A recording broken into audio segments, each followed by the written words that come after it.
저는 부모님이 계신 친가에 갈 때마다 좋은 이유는 눈치 보지 않고 마음껏 음식을 먹을 수 있어서. 그래서 저희 어머니께서는 제가 내려온 날을 기다리셨다가 제가 음식을 얘기를 하면 그때그때마다 바로바로 해주십니다. 그게 늦은 시간에도 제가 어머니 제가 이거 먹고 싶은데요 그러면은 바로바로 해주시거든요. 그때마다 저희 아내의 눈살은 찌푸러집니다. 왜냐하면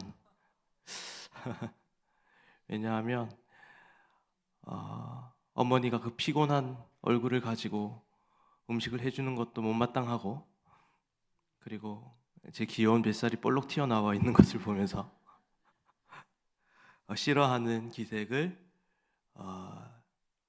내비추곤 합니다.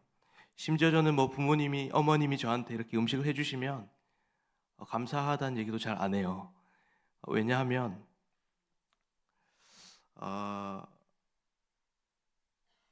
제가 어머니의 사랑하는 자녀이고 아들이고, 저는 그 어머님의 음식을 먹을 수 있는, 사랑을 받을 수 있는 권리가 있다고 믿기 때문입니다. 그런데 이게 집으로 이제 돌아오게 되는 순간 상황이 많이 달라지기 시작합니다. 밤늦게 제가 라면을 하나 먹고 싶어도 이렇게 쉽게 선뜻 얘기를 하지 못하고, 가끔 제가 저녁에 늦게 돌아올 때 아내가 밥을 해주면 제가 꼭 감사하다는 표현을 합니다. 왜냐하면 제가 아내가 해주는 밥을 먹을 수 있는 권리가 없는 사람이라고 생각하는 것이기 때문입니다. 어머니에게 있어서는 저는 그냥 사랑스러운 아들이고 자녀이기 때문에 자녀로서 누릴 만한 특권이 있기 때문에 그렇게 편안하게 접근하는 것이고, 아내에게 있어서 동일하게 그 이야기를 적용할 수는 없기 때문입니다. 이러한 요구의 권리에 대해서 오늘 이 본문을 통해서 함께 우리가 살펴보고자 합니다. 오늘은 우리가 잘 아는 것 같지만 또 잘 알지 못하는 본문이에요. 한밤중에 찾아온 친구에 대한 예수님의 이야기를 통해서 함께 은혜를 나누려고 합니다. 그래서 말씀 나누기 전에 한 번 더 오늘 말씀의 일부를 함께 읽겠습니다. 시작. 또 이르시되 너희 중에 누가 벗이 있는데 밤중에 그에게 가서 말하기를 벗이여 떡 세 덩이를 내게 구워달라. 내 벗이 여행 중에 내게 왔으나 내가 먹일 것이 없노라 하면 그가 안에서 대답하여 이르되 나를 괴롭게 하지 말라. 문이 이미 닫혔고 아이들이 나와 함께 침실에 누웠으니 일어나 내게 줄 수가 없노라 하겠느냐. 아멘. 오늘 그 본문은 한밤중에 찾아온 친구에 대한 이야기를 다루고 있습니다. 인물은 세 인물이에요. 첫째로는 손님, 그 다음에 집주인, 집주인의 친구, 이 세 명이 등장을 해서 스토리가 이어지는데요. 당시 이제 팔레스타인 지역은 낮이 너무너무 뜨거웠기 때문에 아마도 저녁에 많은 이동들을, 여행자들이나 나그네들이 많은 이동을 저녁에 했던 것 같습니다. 한밤중에도 잘 곳이 없어 잘 곳을 구하는 사람들이 굉장히 많았던 것 같고, 그리고 집주인에게 손님이 찾아왔습니다. 그리고 이 집주인의 집에서 이제 머물게 되었습니다. 날씨가 너무나도 더웠기 때문에 당일 먹을 것 외에는 사실 저장을 잘 안 해두었겠죠. 그래서 이 집주인은 당장 손님에게 내놓을 음식이 없었던 것 같습니다. 그래서 결국 손님에게 내어줄 음식이 없었던 이 집주인은 한밤중에 주변에 있는 친구의 집을 찾아갑니다. 그 당시의 이 집 구조는요, 요즘 우리가 생각하는 집 구조와 달랐습니다. 아마도 원룸 형태의 집이었을 것이고, 문도 이중으로 잠궈야 하는, 이중 삼중으로 잠궈야 하는 구조가 되었던 것 같습니다. 그리고 한 공간에 있다 보니까, 그리고 문을 이중 삼중으로 열어야 되니까 아마도 한밤중에 친구가 왔을 때 가족들이 그리고 자녀들이 다 깨어 일어나서 그 손님을 맞이했어야 될 것입니다. 그래서 한밤중에 그 친구가 찾아와서는 가족들을 다 깨우고, 그렇게 한밤중에 이제 찾아온 것을 우리는 본문을 통해 알 수 있게 됩니다. 지금 우리의 시대였다면 여러분들의 집에 한밤중에 친구가 찾아왔다면 여러분들의 반응은 어땠을 것 같으세요?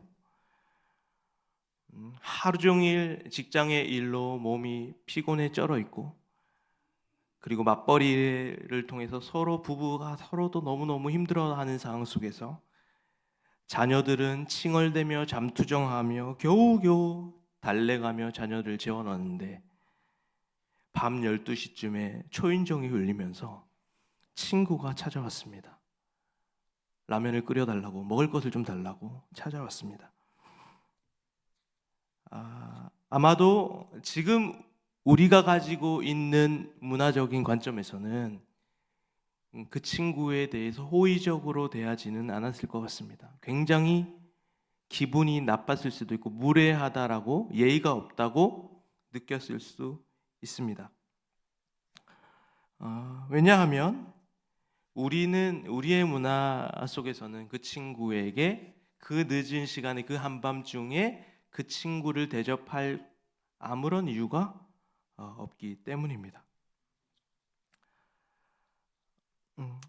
그러나 오늘 본문에서는 우리가 이렇게 변명하거나 거절할 가능성을 완전히 차단하고 배제합니다. 7절 말씀에 우리 주님은 분명하게 말하고 있는데 함께 읽어보겠습니다. 시작. 그가 안에서 대답하여 이르되 나를 괴롭게 하지 말라. 문이 이미 닫혔고 아이들이 나와 함께 침실에 누웠으니 일어나 내게 줄 수가 없노라 하겠느냐. 이 말씀이 의미하는 바는 이겁니다. 예수님께서 이걸 이렇게 얘기하는 것입니다.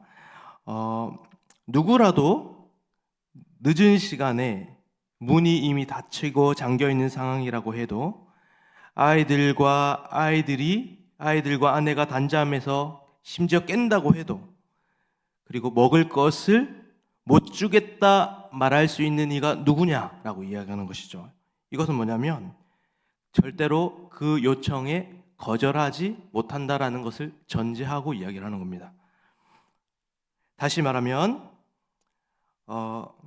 집주인은 친구에게 먹을 것을 요구할 수 있는 권리가 있고, 이 친구는 그 요구에 당연히 받아들이고 거절할 수 없는 그 시대적 문화적 전제를 깔아놓고 예수님께서 이야기하고 있는 것입니다.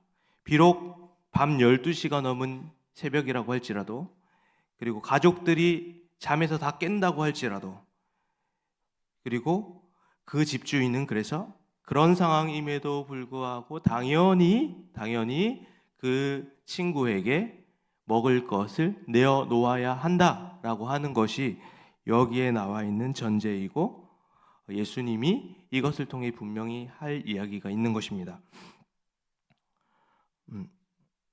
그것이 예수님 시대의 배경이었고, 나그네와 손님이 찾아온다면 언제나 그 손님과 나그네들을 극진히 대접해야 하는 환대의 문화가 그때는 전제되고 있었습니다. 그런데 그 다음 말씀이 저는 너무나마 헷갈렸던 부분이기도 하고, 어떻게 보면 오늘 설교에 있어서 중요한 포인트가 되었던 구절이 있습니다. 이 구절을 우리가 한번 살펴볼 텐데, 그래 일어나 내게 줄 수가 없노라 하겠느냐? 당연히 줘야 한다. 안 줄 사람이 아무도 없을 거다. 이렇게 얘기하고 나서 8절의 내용이 이런 얘기가 나옵니다. 우리 함께 읽어보겠습니다. 시작. 내가 너희에게 말하노니 비록 벗됨으로 인하여서는 일어나서 주지 아니할지라도 그 간청함을 인하여 일어나 그 요구대로 주리라. 우리가 이 본문을 그냥 문자대로 바라본다면 이 집주인, 손님을 맞은 이 집주인이 친구에게 강청하였다. 강청하여서 그 친구가 그 음식을 내어뒀다. 이렇게 이제 해석할 수가 있는데 만약에 이게 정말로 그런 의미라면 저는 문제가 많이 생긴다라고 생각을 합니다. 왜냐하면 그 강청함에 의해서 그 친구가 음식을 내어줬다면 예를 들면 이런 것입니다. 처음에는 이 친구가 아주 조심스럽게 작게 집을 찾아가서 문을 두드립니다. 친구야, 문 좀 열어봐. 친구가 잠에서 깨지 않습니다. 그랬더니 강도를 점점 올리는 겁니다. 더 세게 두드리기 시작합니다. 나중에는 발로 차기 시작합니다. 소리를 치기 시작합니다. 그러면 안에 있었던 이 친구가 짜증을 확 내면서 진짜 이 집 몇 시인데 와가지고 지금 애들 다 깨는데 와가지고 나를 왜 이렇게 힘들게 하느냐? 나는 정말 열어주기 싫은데 내가 정말 열어주기 싫은데 저 친구 너무 귀찮아서 내가 이 요구를 들어주겠다 라고 하는 것이 이 강청의 의미라면 이것을 예수님께서 그것이 기도라고 말한다면 이것은 문제가 있다고 생각을 합니다. 그것을 우리에게 동일하게 적용한다면 이런 것입니다. 나에게 문제가 생겨서 힘든 일이 있습니다. 그리고 너무너무 괴롭고 슬프고 아픈 마음을 가지고 하나님 앞에 나아갑니다. 그런데 하나님은 저에게 큰 관심이 없으십니다. 나를 쳐다보지도 않으시다가 내가 기도의 강도를 점점 높이고 하나님 앞에 부르짖기 시작하고 하나님 앞에 소리치기 시작하니까 그런 저의 강청함이 신경 쓰여서 또는 귀찮아서 그 기도를 들어주시는 분이 하나님이시라면 우리는 그 하나님을 선하신 분이라고 부르지 못합니다. 그렇지 않습니까? 하나님 평소에 내게 관심이 전혀 없으시다가 내가 소리치고 사정하고 하나님 한 번만 내 기도를 들어주세요. 한 번만 내 기도를 들어주세요. 간절하게 끊임없이 기도하는 그 간절함 때문에 저를 봐주시고 그래 나 귀찮게 하지 말고 내 기도 들어줄 테니까 가 한다면 그 하나님은 선하신 하나님이 아니시고 만약에 그것이 신앙생활이라면 제 자신이 너무나 비참해질 것 같다라는 생각이 듭니다. 형제끼리 정말 사고 싶은 물건이 있어서 하나들은 간절히 쫄라댑니다. 사주세요. 다음 날에도 사주세요. 그래서 부모는 그 쫄라대는 형에게만 선물을 사주고 정말 그 물건이 사고 싶은데 마음속에만 감춰두고 얘기하지 못하는 그 동생에게 용돈을 주지 않는다면 그 부모는 좋은 부모가 아닐 것입니다. 하나님께서 내가 간절히 기도해야지만 끝까지 기도해야지만 때를 써야지만 하나님이 하나라도 더 주시고 아무리 우리의 인생에 필요한 것이라고 할지라도 간절하게 끈덕지게 하나님을 쪼르지 않으면 하나님이 기도에 응답하지 않는다는 이야기를 사실은 저는 어린 시절 많이 들어봤던 것 같습니다. 그래서 간절히 끊임없이 하나님을 쫄라대야 된다, 귀찮게 해야 된다라고 하는 그런 말을 많이 들으며 자랐던 것 같습니다. 그런데 그런 얘기를 들을수록 마음에 답답함이 있습니다. 정말 하나님은 그런 분이실까? 라는 생각이 드는 것이죠. 가끔 저희 집 딸이 때를 쓸 때가 있습니다. 특별히 아침에 젤리를 달라고 그리고 사탕을 달라고 그렇게 때를 씁니다. 아침에는 바쁘기 때문에, 또 나가야 하기 때문에 처음에는 한두 번 안 된다고 하다가 쫄라대고 쫄라대면은 슬슬 지치기 시작하고, 그 아이의 쫄라대는 그 마음에 제가 허락을 해줄 때가 있습니다.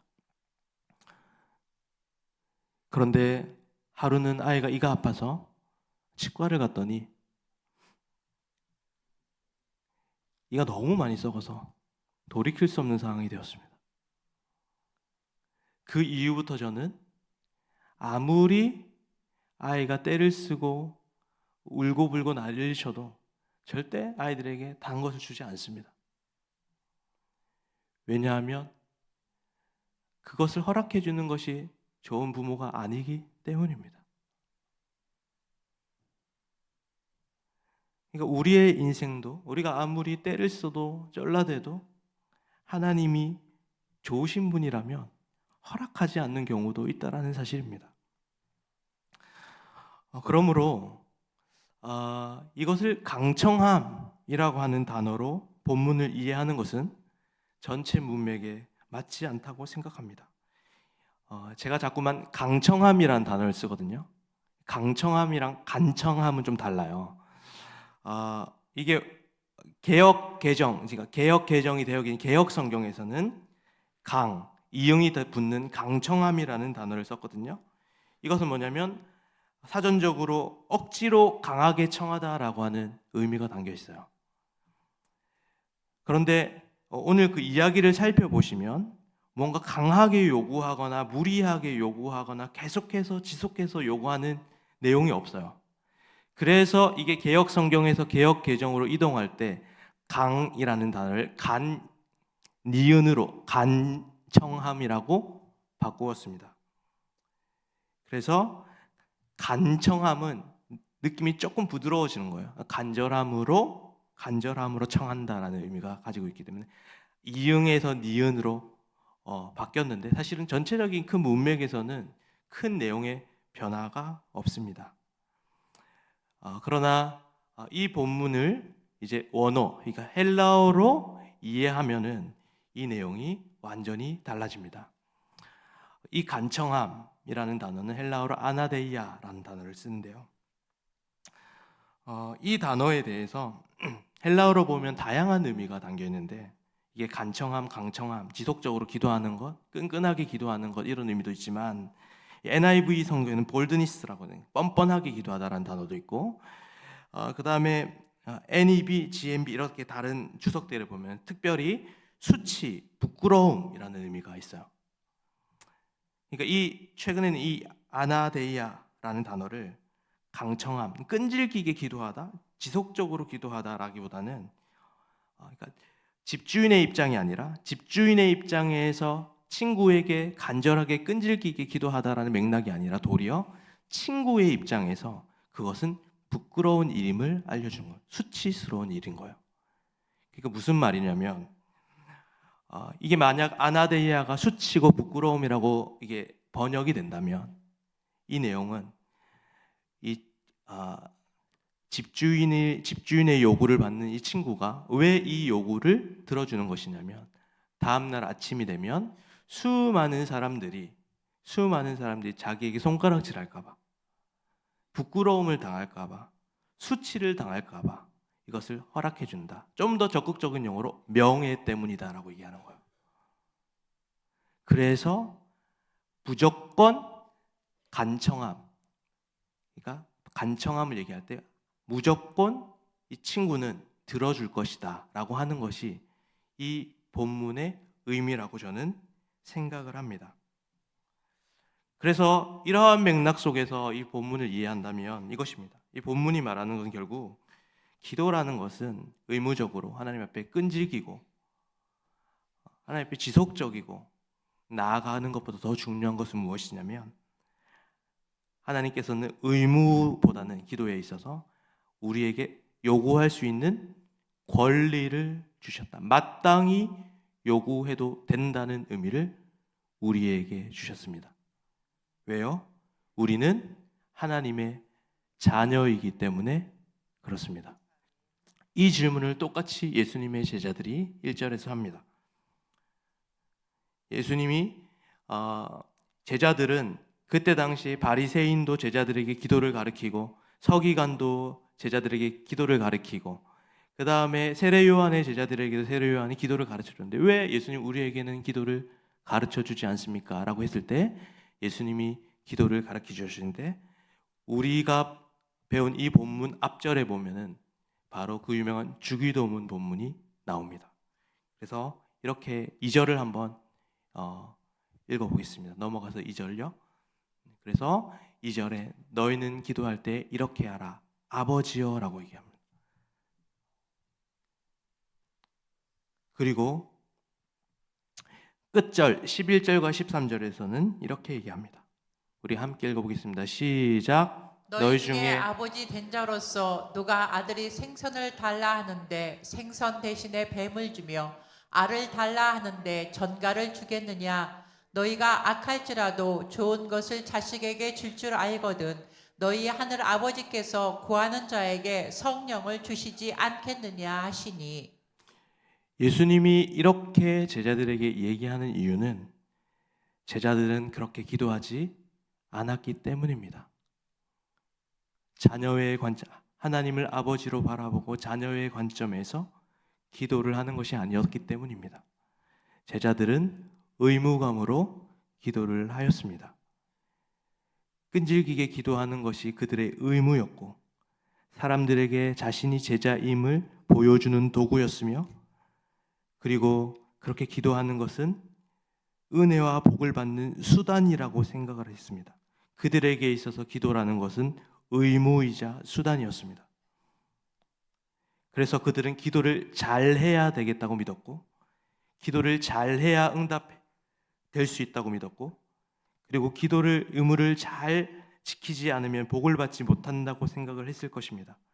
그러한 제자들에게 예수님은 전혀 다른 차원의 기도의 의미를 알려주는 것입니다.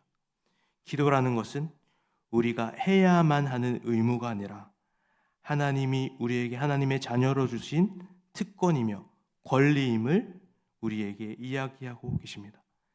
그래서 기도를 통해서 우리의 어떠함에서 눈을 돌려 하나님이 누구신지에 대해서 다시 한 번 더 말해주고 계신다라는 것입니다. 그래서 예수님이 이 기도를 통해서 이렇게 얘기하는 것입니다. 너희는 그리스도로 말미암아 하나님의 자녀가 된 자들이다. 그렇기 때문에 너희는 마땅히 하나님께 요구할 수 있다라고 얘기하는 것이죠.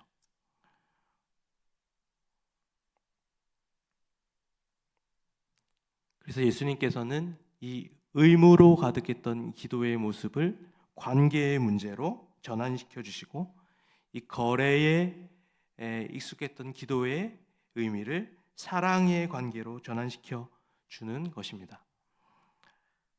저는 어린 시절 아버지와의 추억이 참 많습니다. 아버지가 제가 어렸을 때는 버스 운전을 하셨어요. 그런데 아버지는 버스가 운행되는 곳마다 저를 태워서 함께 데리고 다니셨어요. 그래서 아버지는 저는 어린 시절 그런 생각을 해서 아버지 내가 그렇게 사랑받을 만한 자격이 있는 아이구나. 그래서 하나님께서 내가 너무 이쁘구나. 그래서 아버지가 항상 나를 데리고 다니시구나 라는 생각을 했어요. 또 흔히 아버지가 장사를 하셨거든요. 장사를 했음에도 불구하고 아버지는 제가 하는 요구에 거의 다 들어주셨어요. 아버지가 장사를 하실 때도 제가 기억나는 것은 아버지 제가 야구를 보고 싶어요. 저희가 야구장 가려면 한참 걸리거든요. 아버지가 장사를 잠시 멈추고 저를 위해서 야구장을 가주셨어요. 경기가 끝나가는 시점인데도 불구하고 저는 그렇게 생각했어요. 아버지가 야구를 많이 좋아하시나 보다 라고 생각을 했어요. 그리고 제가 아버지에게 제가 만든 넥타이를 매주세요 라고 해서 그래서 색종이로 대충 딱풀 발라가지고 만들어가지고 아버지 이거 차세에서 아버지가 너무 좋아하시면서 이렇게 양복에 대보시기도 하고 넥타이 거리에 걸어두셨어요. 그때 저는 그렇게 생각했어요. 아, 내가 솜씨가 좋구나.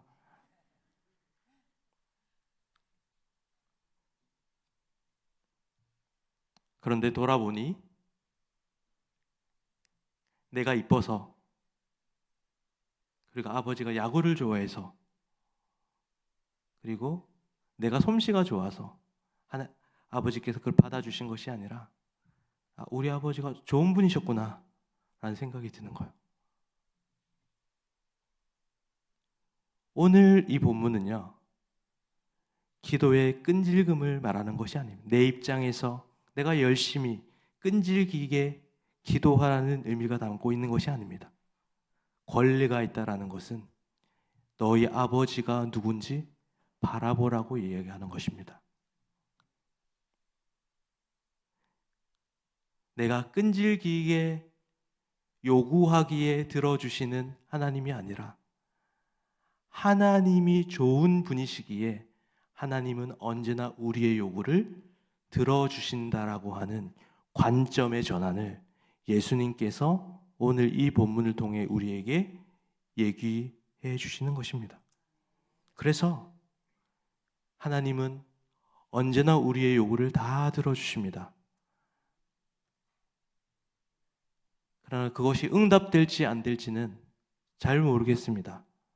하나님이 좋은 분이시고 선한 분이시기에 우리의 필요에 맞게 응답해 주시기 때문입니다. 그러나 분명한 사실은 하나님은 좋은 아버지이시기 때문에 내가 어떤 상황에 있던 어디에 있던 하나님 앞에 요구할 수 있습니다. 그게 자녀됨의 특권이고 그것이 기도입니다.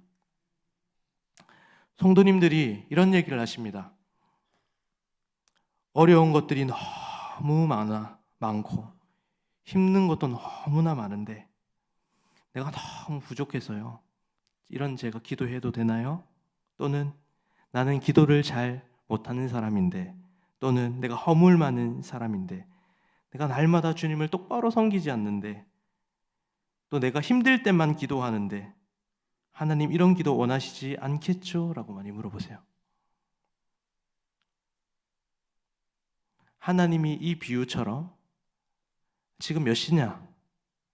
무슨 염치로 이렇게 기도하느냐? 내가 왜 그 기도를 들어줘야 하느냐?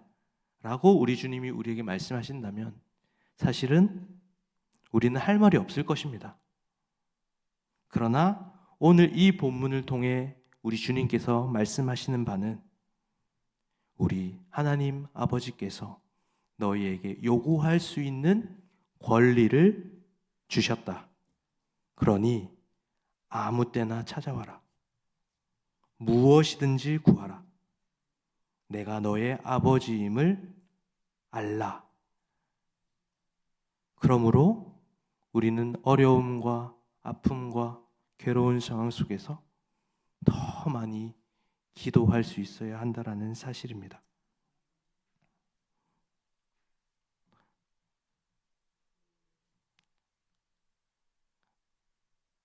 집주인이 친구에게 찾아가 요구할 때 그 요구를 거절할 사람이 있겠느냐라고 하는 이 말씀은 우리는 하나님의 자녀이기 때문에 언제나 하나님께 요구할 수 있는 권리가 있습니다라고 하는 우리의 고백이 되어야 합니다.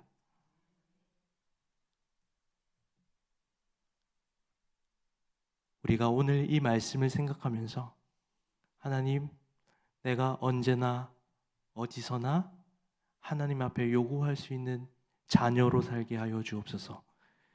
기도할 수 있는 특권을 누리는 하나님의 자녀가 되게 하여 주옵소서. 우리 이 말씀을 붙들고 함께 찬양하며 나아가시겠습니다.